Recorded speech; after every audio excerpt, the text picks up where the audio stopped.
श्रावण मास शुक्ल पक्ष की पुत्रदा एकादशी का महात्म्य। एक समय धर्मराज युधिष्ठिर ने भगवान श्री कृष्ण से पूछा, मधुसूदन, श्रावण के शुक्ल पक्ष में किस नाम की एकादशी होती है? कृपया मेरे सामने उसका वर्णन कीजिए। तब भगवान श्री कृष्ण बोले, राजन, प्राचीन काल की बात है। द्वापर युग के प्रारंभ का समय था। माहिष्मतीपुरी में राजा महिजीत अपने राज्य का पालन करते थे, किंतु उन्हें कोई पुत्र नहीं था, इसलिए वह राज्य उन्हें सुखदायक नहीं प्रतीत होता था। अपनी अवस्था अधिक देख राजा को बड़ी चिंता हुई। उन्होंने प्रजा वर्ग में बैठकर इस प्रकार कहा कि प्रजाजनों, इस जन्म में मुझसे कोई पातक नहीं हुआ। मैंने अपने खजाने में अन्याय से कमाया हुआ धन नहीं जमा किया है। ब्राह्मणों और देवताओं का धन भी मैंने कभी नहीं लिया है। प्रजा का पुत्रवत पालन किया, धर्म से पृथ्वी पर अधिकार जमाया तथा दुष्टों को वे बंधु और पुत्रों के समान ही क्यों न रहे हो, दंड दिया है। शिष्ट पुरुषों का सदा सम्मान किया और किसी को द्वेष का पात्र नहीं समझा। फिर क्या कारण है जो मेरे घर में आज तक पुत्र उत्पन्न नहीं हुआ?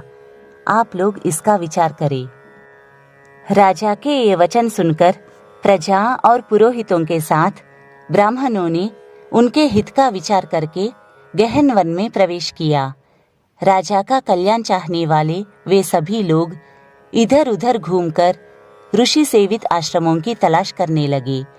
इतने ही में उन्हें मुनिश्रेष्ठ लोमश का दर्शन हुआ। लोमश जी धर्म के तत्वज्ञ, संपूर्ण शास्त्रों के विशिष्ट विद्वान, दीर्घायु और महात्मा है। उनका शरीर लोम से भरा हुआ है। वे ब्रह्मा जी के समान तेजस्वी है। एक एक कल्प बीतने पर उनके शरीर का एक एक लोम विशीर्ण होता, टूटकर गिरता है। इसीलिए उनका नाम लोमश हुआ है। वे महामुनि तीनों कालों की बातें जानते हैं। उन्हें देखकर सब लोगों को बड़ा हर्ष हुआ। उन्हें निकट आया देख लोमश जी ने पूछा, तुम सब लोग किस लिए यहाँ आए हो? अपने आगमन का कारण बताओ। तुम लोगों के लिए जो हितकर कार्य होगा उसे मैं अवश्य करूँगा। प्रजाओं ने कहा, ब्राह्मण, इस समय महिजीत नाम वाले जो राजा है उन्हें कोई पुत्र नहीं है। हम लोग उन्हीं की प्रजा है, जिनका उन्होंने पुत्र की भांति पालन किया है।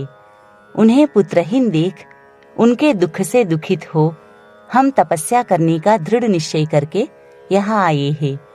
द्विजोत्तम, राजा के भाग्य से इस समय हमें आपका दर्शन मिल गया है।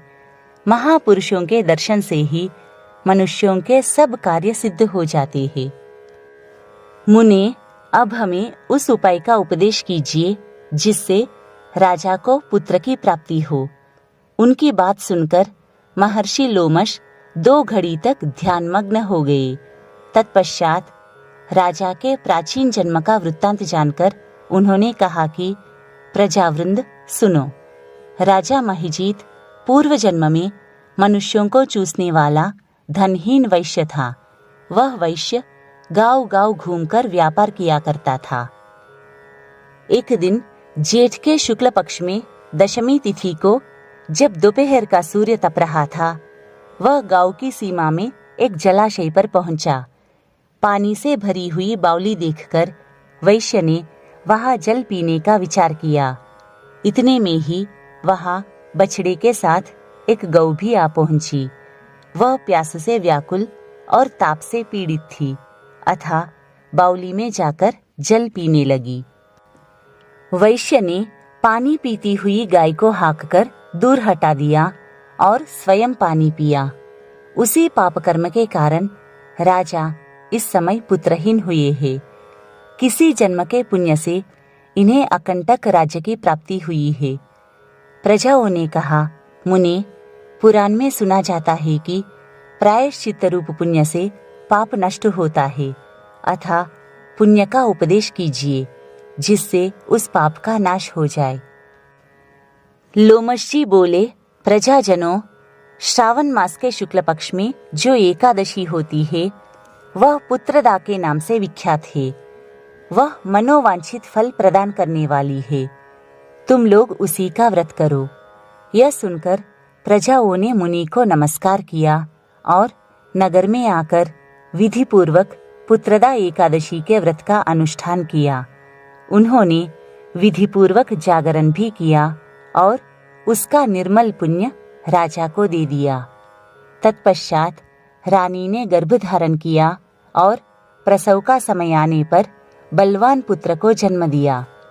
इसका महात्म्य सुनकर मनुष्य पाप से मुक्त हो जाता है तथा इहलोक में सुख पाकर परलोक में स्वर्गीय गति को प्राप्त होता है।